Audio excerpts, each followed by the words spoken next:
If you're a wellness girly, this is how you're going to stick to your wellness routine during the holiday season without needing to restart in the new year. Even for the most health conscious women, amongst all of the social pressure, drinking, alcohol, festivities, and just burnout, we can end up having our wellness routines tossed to the side and then end up not really feeling our best selves throughout the holidays. But not this year. This year, you get to enjoy the holidays and feel good physically and emotionally too. So let's dive in to 5 simple but effective strategies to stick to your wellness goals during the holiday season. Let's dive in. Tip number 1 is to be intentional with alcohol. Probably already very intentional with your alcohol intake and don't drink that much. With the holiday seasons, there's so many more social events that can pile up, and a lot of these usually end up revolving around alcohol. So it's important to kind of bring back that intentionality when it comes to drinking. Here are some tips that you can enjoy your cocktails but feel good afterwards too. Number 1 is to choose your cocktails consciously. This means to go into the event with knowing how many drinks you want. You check in with your body with what feels good, and then be intentional with it and then stick to it. What you can do is like switch to a mocktail afterwards. When we can have like that amount that feels good to us and enjoy it very mindfully, it can be such a nice celebratory experience. Number 2 is to support your liver naturopathically. There's so many nice supplements that exist to support your liver when it comes to drinking. There are a lot of different supplements that can support the liver function, like NAC, supporting detoxification. There's milk thistle that can protect the liver. When it comes to drinking, we also want to be mindful of a lot of the nutrients that can be depleted from drinking. So things like our B vitamins, serotonin, so doing like a B complex and 5-HTP. It's really important to use supplements that are tailored to your own individual body. If you're looking for a personalized plan to support your liver function or your hormones or women's health in general, I'll leave all of my details in the description below so that we can book an initial session and build your perfect plan for you. Tip number 3, if you're someone who is a social drinker and the peer pressure of it is what kind of gets to you, or the social expectations is what gets to you, my tip for you is to just wait the first hour of the night. When someone's offering drinks, you can use something like, "I'm good for now, thanks, maybe later." This kind of takes off the pressure of not needing to explain yourself if you're not drinking. It also gives you the time to reflect on if you actually want to drink or if you're just having that first drink because everyone is kind of serving themselves at the beginning of the night.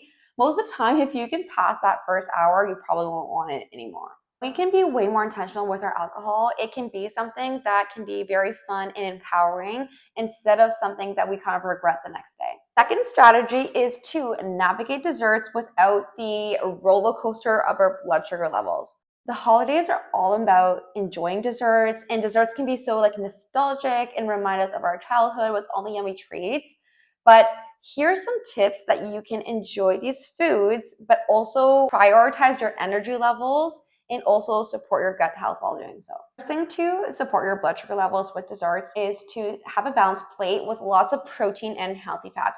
These macronutrients help stabilize your blood sugar levels when we do have carbs and desserts so that you can feel really good after. Is to just be very mindful and present while having desserts. How many times have we like had a cookie or something while scrolling on your phone or watching TV and you're not actually like tasting it? It makes it so much easier to like reach for that second or third because we're not even really enjoying it at all. When we can like tune into the flavors and actually be so present with it, it can be such a beautiful experience, and we get so much more fulfillment out of our desserts that way too. Third thing is that if you're gluten-free and you want to stick to your gluten-free diet, is to bring your own gluten-free desserts. A lot of the reasons why people who are very good at being gluten-free when they're at home, they can fail with sticking to their gluten-free diet when they go out due to not wanting to inconvenience other people or speak up about your needs, right? And so we just kind of end up people pleasing and then eating what's there just to be respectful. But if you bring your own gluten-free desserts, you can also partake in all of the celebration and not feel like you're missing out.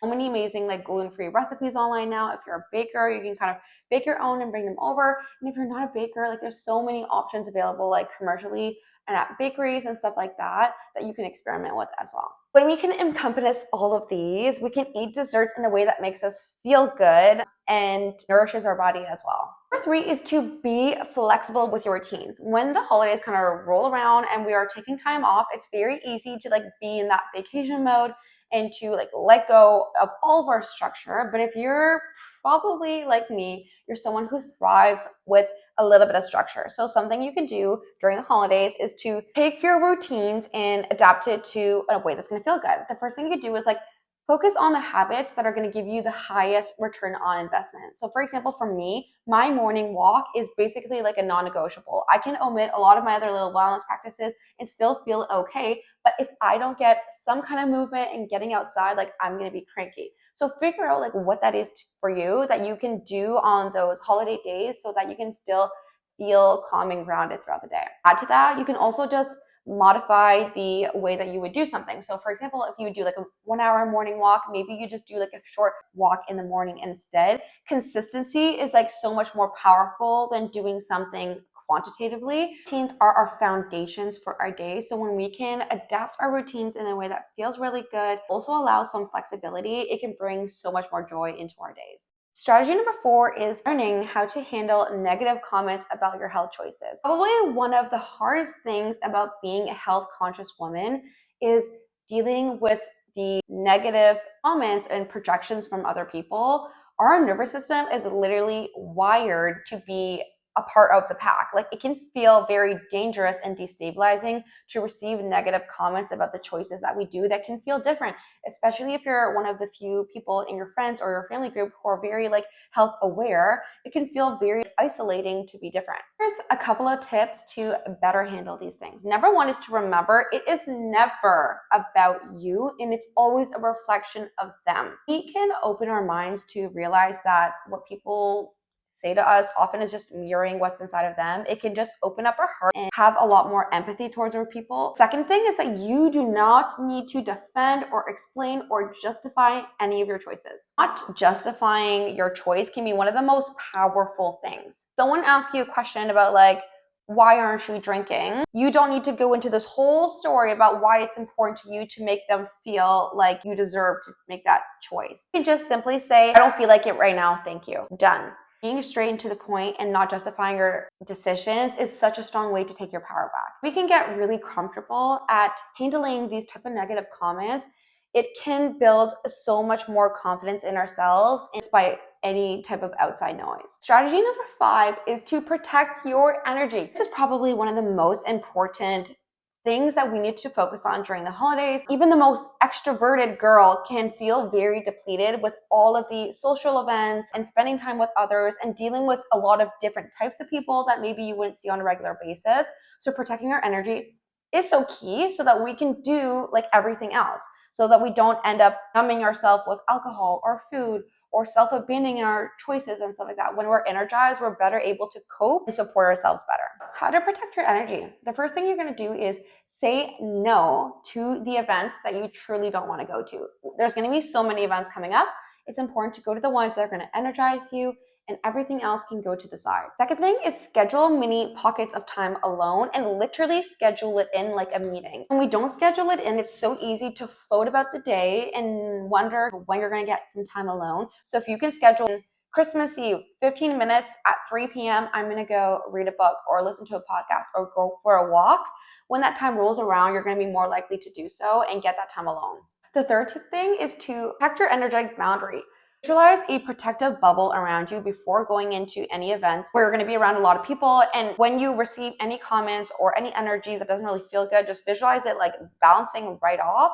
And this kind of a tool can be so powerful when you're around certain people that maybe don't have the same energy as you. Your energy is literally your most valuable currency, so I hope you can protect it. I hope these tips can help you embody your best self during this holiday season, help you find your sense of joy and balance and sticking to your wellness goals during the holidays in a way that feels good for you. If you're deciding to have a cocktail or sleep in or, whatever it is, but you're doing so because you're consciously choosing to do it and not succumbing to peer pressure, it's going to feel so much more delicious and enjoyable. And when we can learn to take action in a way that aligns with our values and the version that we want to be, it allows us to live a life that is healthy, fruitful, and very energizing. If you're looking for deeper personalized support to reach your health goals in the new year, let's connect. Please check out the link in the description so that we can schedule a consultation to get you started to have your best year yet. Happy holidays, and I hope you guys have the most wonderful, joyful, and healthy holiday season ever.